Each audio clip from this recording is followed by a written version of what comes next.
அன்பு பேத்தி மணிமொழிக்கு, நேற்றுதான் போலிருக்கிறது நீ பிறந்த அந்த ஒப்பிலா தருணம். 18 வருடங்கள் பறந்துவிட்டன.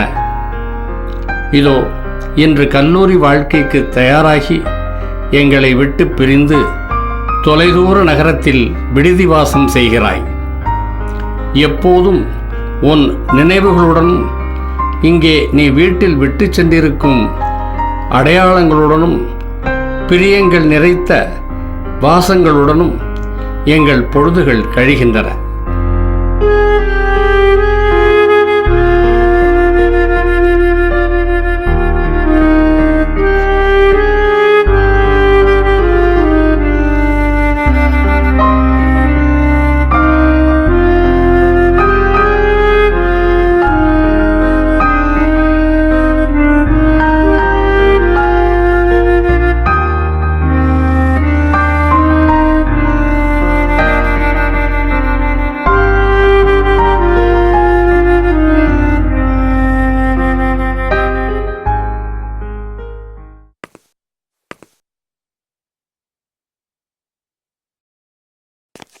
வாங்கய்யா வாங்க.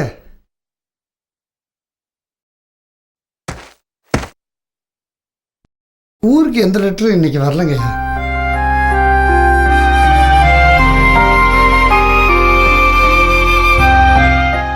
ஐயா டீ சாப்பிட்டு போங்க.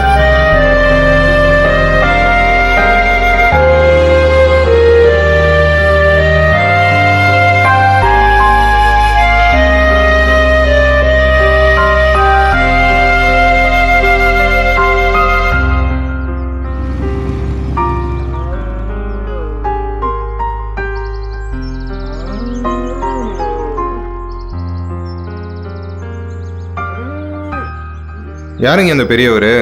நானும் பார்க்குறேன், டெய்லி நம்ம போஸ்ட் ஆஃபீஸ் வந்துட்டு போயிட்டே தான் இருக்காரு. தம்பி, ஊருக்கு புதுசா?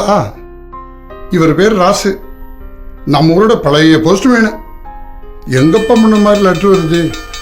ரிட்டையர் ஆன கூட மனு போட்டு இப்போ இந்த வேலையை பார்த்துக்கிட்டு இருக்காரு. இவர் மாதிரி மனுஷனை பார்க்கறது ரொம்ப கஷ்டம்.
எங்கப்பா இன்வெடுங்க.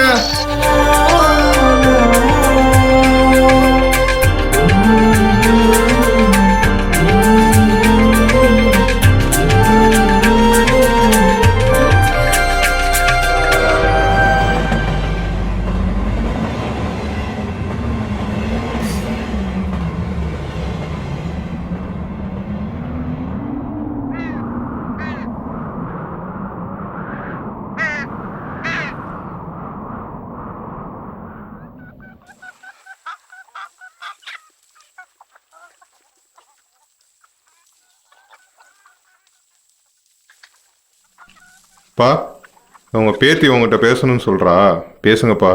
ஹலோ, போனை நேரம் வைங்கப்பா. கேக்குதா தாத்தா? என் செல்ல தாத்தா இல்ல, உன்னை பார்க்கணும் போல இருக்கு தாத்தா. உன்ன, அப்பாவை, அம்மாவை, தங்கச்சிய, தம்பிய, அண்ணாவை எல்லாரையும் பார்க்கணும் போல இருக்கு தாத்தா. நீ எனக்கு லெட்டர் போட்டிருந்தல தாத்தா, என்னால திருப்பி எழுத முடியல. எனக்கு லீவே கிடைக்கல தாத்தா. நீ என்ன பார்க்கணும் லெட்டர் எழுதியிருந்தல, அப்பாவோட போனுக்கு நான் வாட்ஸ்அப்ல போட்டோ அனுப்பியிருக்கேன் தாத்தா. நீ அதை பார்த்துக்கோ தாத்தா. தாத்தா கேக்குதா? ஹலோ, எதுக்கு தாத்தா எதுவுமே பேச மாட்டேன்? ஹலோ ஹலோ, கேக்குதா தாத்தா? பேசு தாத்தா. ஹலோ, கேக்குதா இல்லையா? ஹலோ, பேசு தாத்தா. கேக்குதா? ஏன் பேச மாட்டேன் தாத்தா? Hello hello?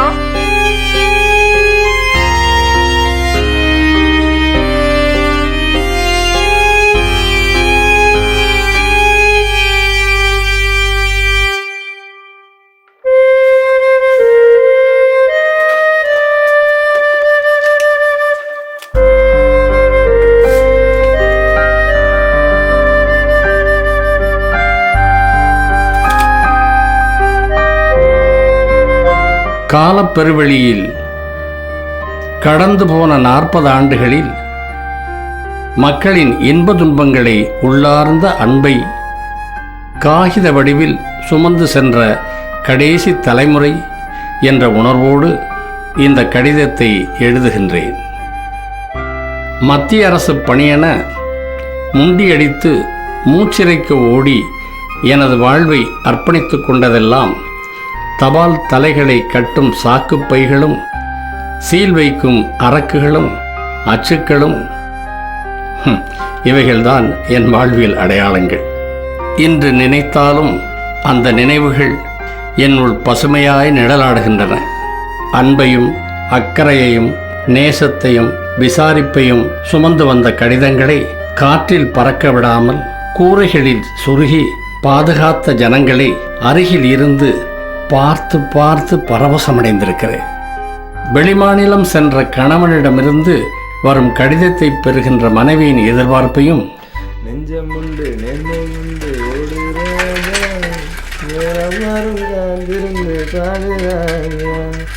அண்ணி அண்ணி வாழ்வது போதுமாங்க, அண்ணி அண்ணி வாழ்வது போதுமாங்க.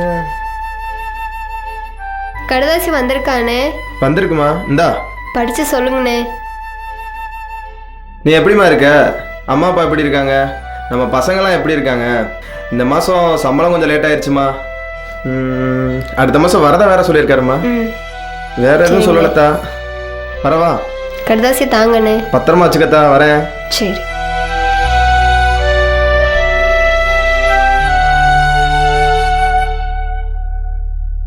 நான் பார்த்திருக்கிறேன். ஜாதி மாறி காதலித்ததால் ஊரை விட்டு ஒடுக்கப்பட்ட அண்ணம்மாளின் இரத்த கையெழுத்திட்ட காதல் கடிதங்களையும் நான் பார்த்திருக்கிறேன். அது மட்டுமின்றி தனது ஒரே பேரன் இராணுவத்தில் இறந்துவிட்டதாக தந்தி மூலம் அந்த செய்தியை நான் படித்து காண்பித்த மாத்திரத்தில் என்னை ஆறத் தழுவி அழுது புரண்ட எங்கள் ஊர் அம்மாயியின் அன்பும் இப்பொழுது நினைத்தாலும் கனமாகவே உணர்கிறேன்.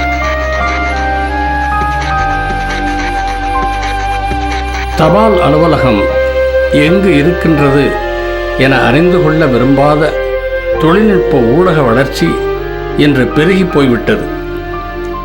பணி ஓய்வு பெற்றாலும் இங்கு வந்து போகின்ற 2-3 கடிதங்கள் தான் இன்றும் என்னை உயிர்ப்போடு வைத்திருக்கின்றது. கடிதம் எழுதுவதை தான் விரும்பவில்லை இந்த கணினி யுகம் என நினைத்தால் எழுதுவதையே முற்றிலும் மறந்து போன ஒரு சமூகம் இன்று உருவாகி கொண்டிருக்கிறது. எத்தனை கருவிகள் தகவல் ஊடகமாய் வந்தாலும் எழுத்துக்களைப் போல் உயிரும் உணர்வும் எதற்கும் இல்லை. இப்படிக்கு